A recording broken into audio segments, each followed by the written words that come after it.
అందరికీ నమస్కారం. ఈరోజు గనేకల్ గ్రామం నందు టిటిడి నిధుల నుంచి పెద్దలు, గౌరవనీయులు, మాజీ శాసనసభ్యులు, ఆదోని నియోజకవర్గ తెలుగుదేశం పార్టీ ఇన్ఛార్జి గారి ఆధ్వర్యంలో గ్రామ నాయకులందరూ కలిసి ఆయన సంప్రదించి లక్ష్మమ్మ గుడి, పురాతన గుడి లక్ష్మమ్మ గుడికి దాదాపు 40 లక్షలు నిధులు తెప్పించడం జరిగింది. అందులో భాగంగా గ్రామ నాయకులు, గ్రామ పెద్దలు, గ్రామ ప్రజలందరూ మమ్మల్ని ఆహ్వానించడం జరిగింది.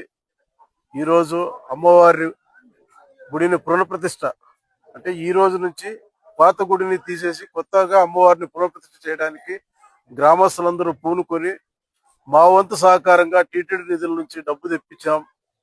ముఖ్యమంత్రి నారా చంద్రబాబు నాయుడు గారికి గన్నెకల్ గ్రామ ప్రజల తరఫున ధన్యవాదాలు తెలియజేస్తూ, గ్రామ ప్రజలందరికీ కానీ లక్ష్మమ్మ అమ్మవారి ఆశీస్సులు ఉండాలని చెప్పి మనస్ఫూర్తిగా కోరుకుంటూ, నన్ను ఆహ్వానించిన గ్రామ ప్రజలందరికీ ప్రత్యేకంగా ధన్యవాదాలు తెలుసుకుంటూ సెలవు తీసుకున్నాను. నమస్కారం.